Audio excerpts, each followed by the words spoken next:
Hello, BookTube, and welcome back to Comic Book Wednesday.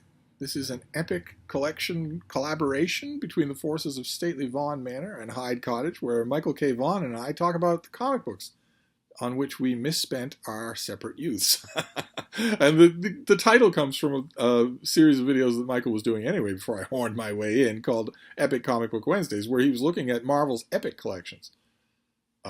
Full-size, pricey but generous full-color reprint line that Marvel has started up as a complement to their Masterworks hardcover series. The epic collections don't go in strict chronological order. They bounce all around the lifetime of a comic book title or a comic book property, and can be very interesting in that regard because you never know what's coming next. With the Masterworks volumes, you know exactly what's coming next. You know you can follow to the last degree.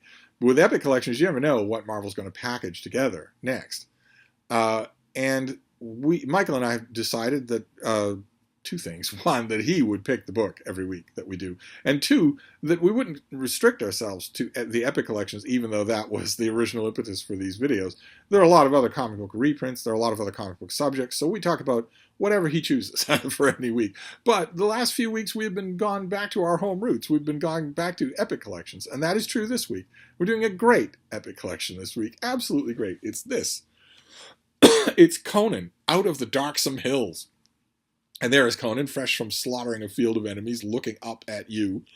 And these issues are written, the bulk of them, by Kurt Busiek, who wrote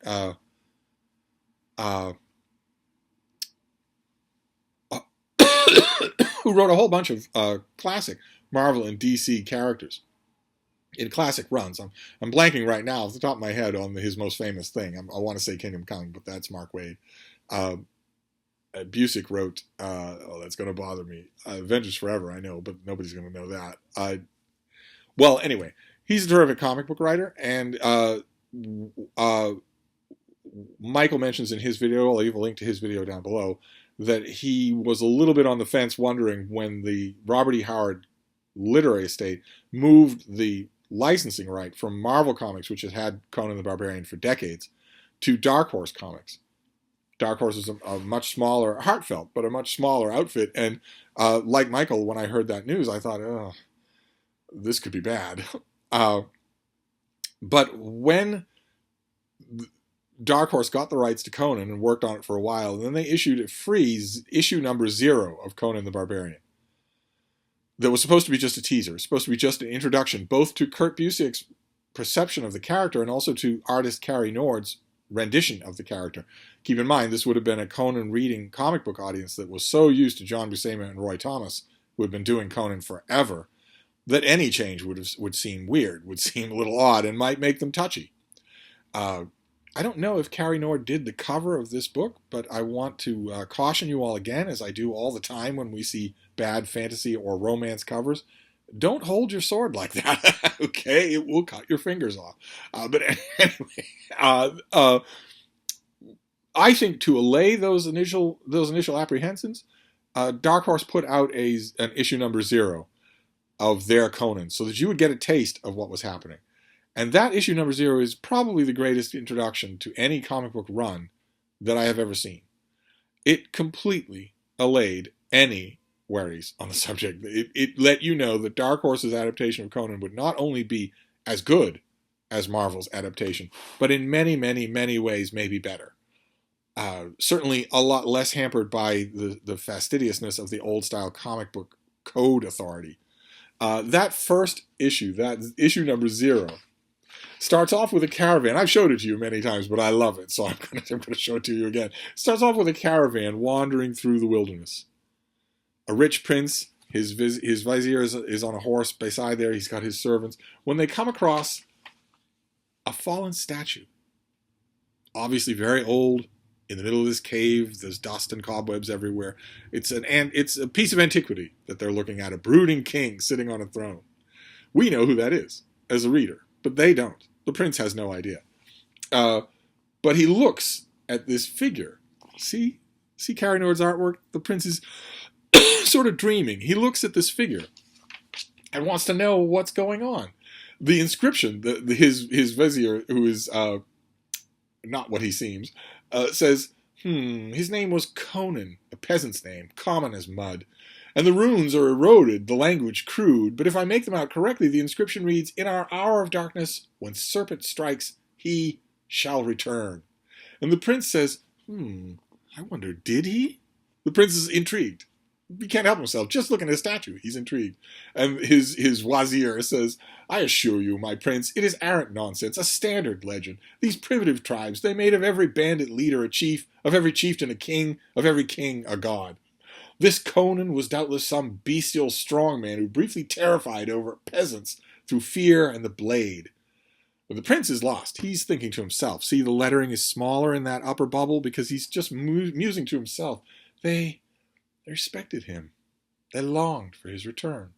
And then a little louder he says, "I want to know more about him." And his advisor quibbles, but the prince reminds him who's in charge here. And so time passes. We get the standard visual iconography of time passing in fluttering leaves. The seasons change. That means that Wazir has taken the time to research this figure. And he has written up his researches in a scroll. I was reading this, just turning these pages, thinking, where on earth is this going? How can you start a Conan story centuries after Conan has died?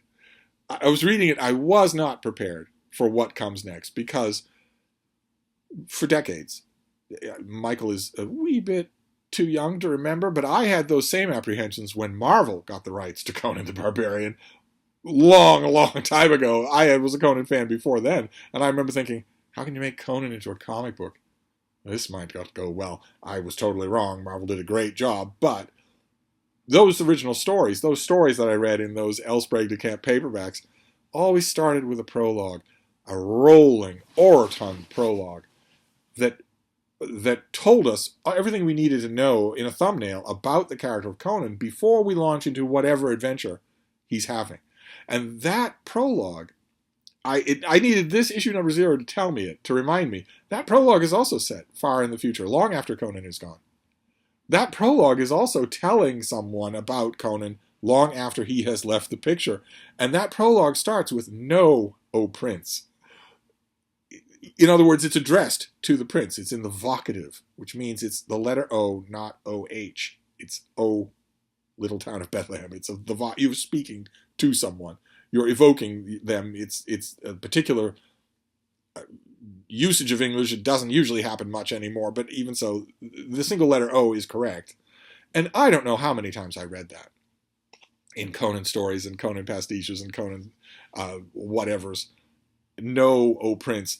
And yet, when I get to the moment where the Wazir is unscrolling this composite story that he has built about Conan, a thrill went up my spine, because this is that.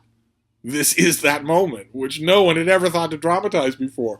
"Know, O Prince." I swear I practically applauded. When I got to that panel of this issue, I practically applauded, because that is when you know not only that you're in the hands of another Conan fan, but that Conan fan is a brilliant writer. Just brilliant. I did not see it coming. And I want to read you that prologue so that you get a little bit of a taste of what we all got when we were reading these stories, reading fanzines, reading the Marvel comics, and then moving over to Dark Horse and finding in this one issue, issue number 0, that all our fears were useless, that this is going to be a great run. "Know, O Prince, that between the years when the oceans drank Atlantis and the gleaming cities, and the years of the rise of the sons of Arius," that's the Aryan race. Got to give Robert E. Howard his props. Or not. "There was an age undreamed of, when shining kingdoms lay spread across the world like blue mantles beneath the stars. Numidia, Ophir, Bithynia, Hyperborea. Zamora, with its dark-haired women and towers of spider-haunted mystery. Zingara, with its chivalry. Koth, that borders on the pastoral lands of Shem. Stygia, with its shadow-haunted tombs. Hyrcania, whose riders wore steel and silk and gold. But the proudest kingdom in the world was Aquilonia, reigning supreme in the dreaming west." And we're seeing these kingdoms as he describes them. "Hither came Conan the Cimmerian." Look at that. First we get a shadowy figure. Then he starts to emerge. You get the sense that Robert E. Howard intended, which is that the world was going on about its business, good, bad, or indifferent. And then Conan happened to it. "Hither came Conan the Cimmerian, black-haired, sullen-eyed, sword in hand, a thief, a reaver, a slayer." with gigantic melancholies and gigantic mirth, to tread the jeweled thrones of earth beneath his sandaled feet. And I want to show you some of these images because they are absolutely incredible. We see Conan fighting barbarians in the snowy waste. We see Conan stealing. And there he is cresting the wall of a certain tower. The Tower of the Elephant. And we see, as Michael points out, there we see in one panel that we're not going to get a sanitized Conan. We're going to get someone who commits huge amounts of violence. We also see, when we get to a Reaver, one of his compatriots is holding treasure, and Conan has a buxom woman sling over his shoulder. Which, needless to say, does not happen in current Conan comics. This issue is also very, very poignant. Any Conan fan will know what that's referring to. That is the death of Beilit. That is the burning of Beilit's ship. An amazing storyline. And, of course, as Michael points out, Conan becoming King of Aquilonia. He doesn't become King of Aquilonia through political infighting. It's just fantastic. It's Cary Nord making a one-move bid to become one of the great Conan artists of all time, and it absolutely works. And the prince insists that his wazir continue to research Conan and tell his stories. Now, one of the things, if you ever find yourself being a bored prince and your wazir does not have normal human eyes, you might want to take that as a warning. Those aren't normal human eyes. But the story goes on from there. The next story is the Frost Giant's daughter. Or no, the next one is from the Darksome Hills. But there's also one of the great storylines in here is the Frost Giant's daughter, which is an amazing story. Let's get to the beginning of that. Where Conan is far, far in the north. It's a story from his early youth. He's a young boy.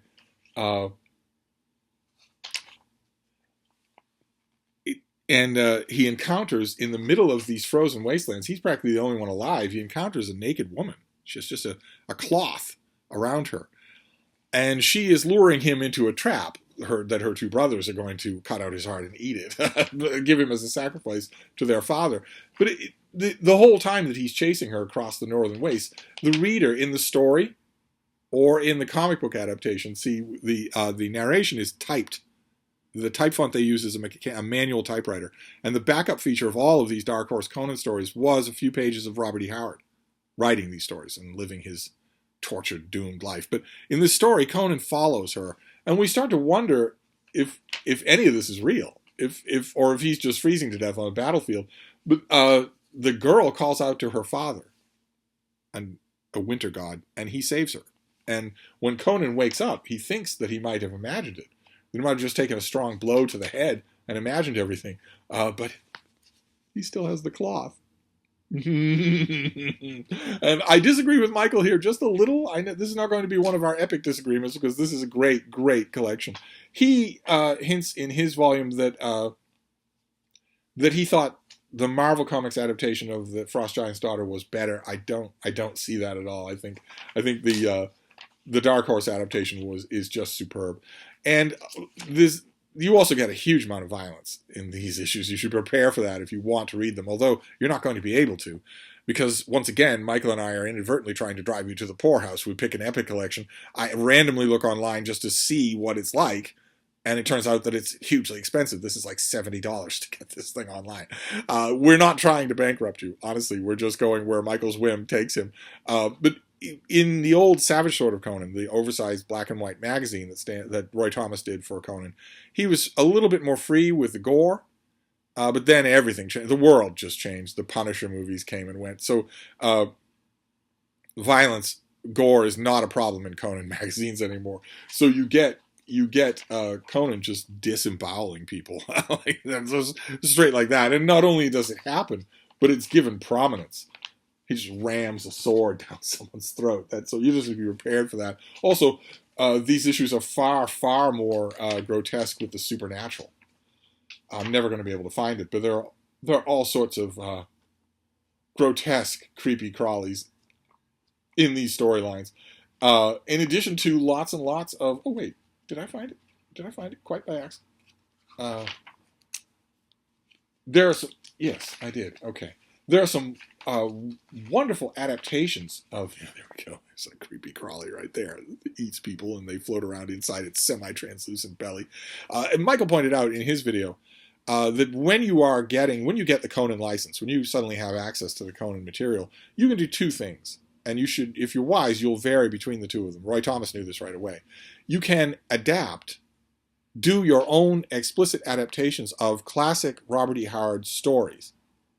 Tower of the Elephant, God in the Bowl, Phoenix on the Sword, that sort of thing. And you can tell your own stories to fill in the gaps. You can make up stuff. You can elaborate on stuff. Roy Thomas needed no more than a single mention in a Conan story to write a whole miniseries about that character or that place. And the writers, Kurt Busiek understood this too, and he does a really good job of that in the initial run that's captured in this volume.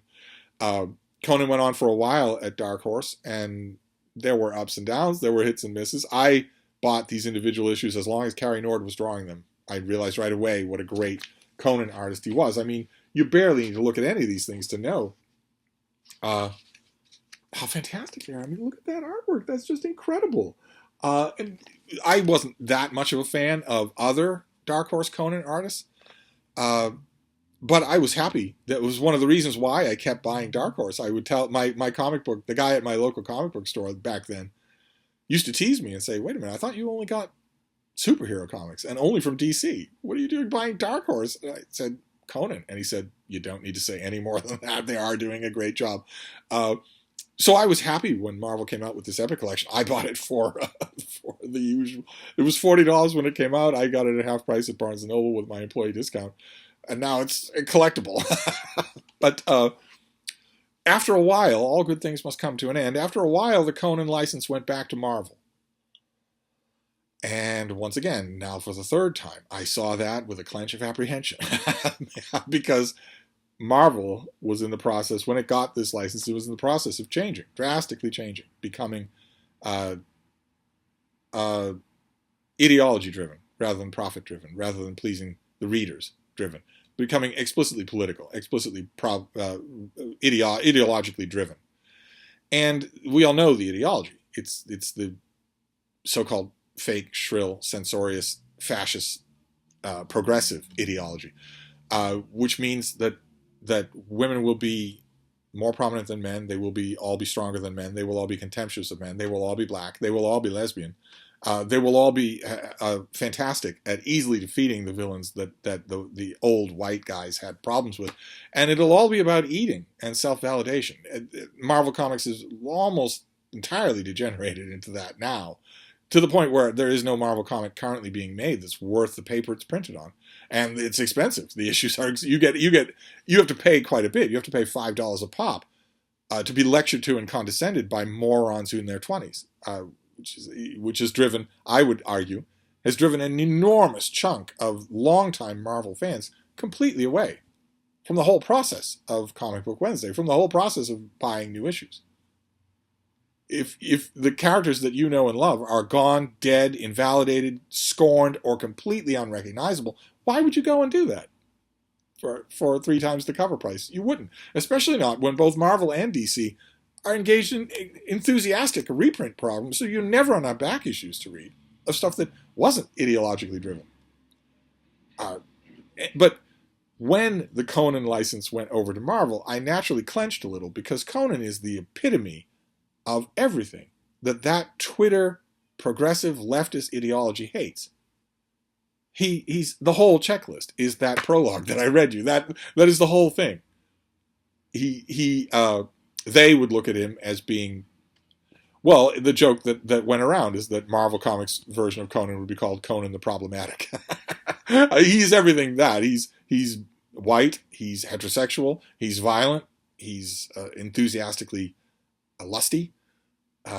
He is perfectly happy to steal, and not just from the rich. He's brutal, but it can also be brooding.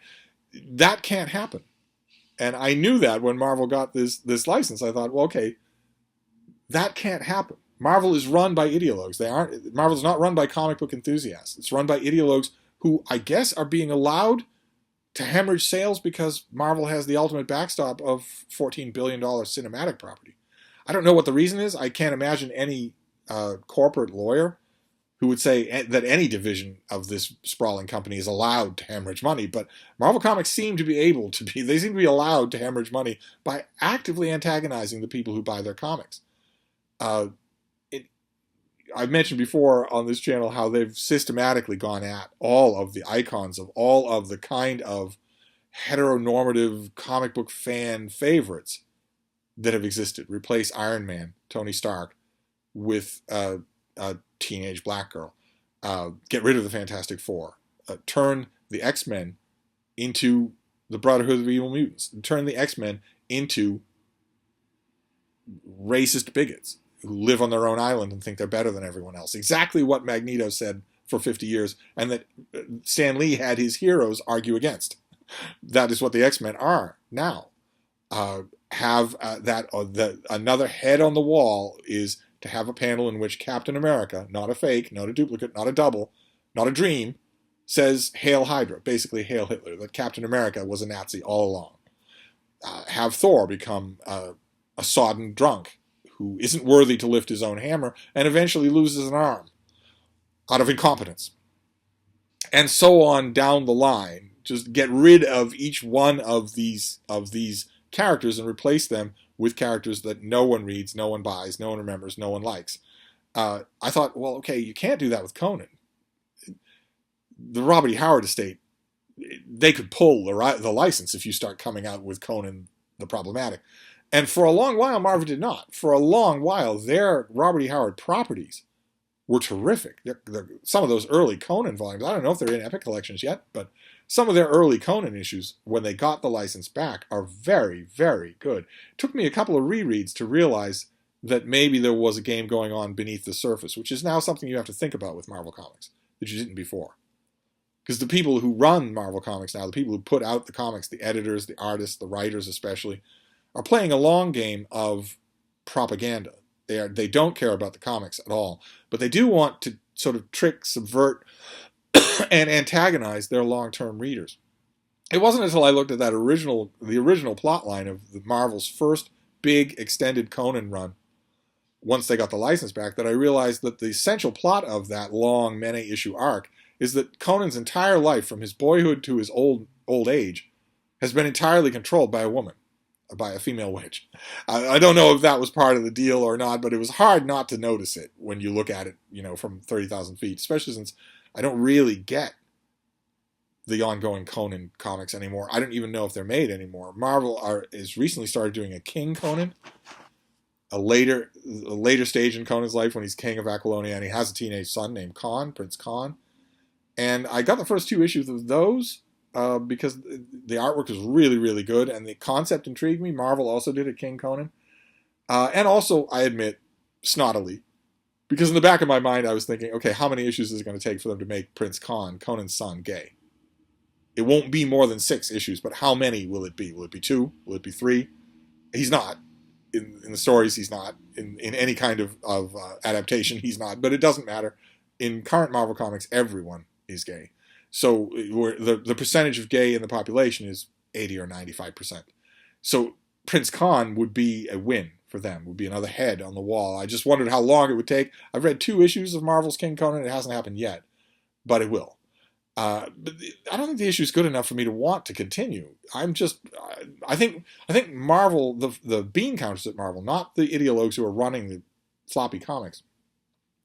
I think the bean counters at Marvel were mainly just counting on pumping out hardcover omnibus editions like the one that Michael shows in his video, or epic collections like this. I think they were counting on just pumping out the reprints, now that they have the rights to the character again, in order to just make tons and tons of extra money, and I bet they are. The editions that they make, the Conan omnibus editions of both Conan the Barbarian and the Savage Sword of Conan, are beautiful.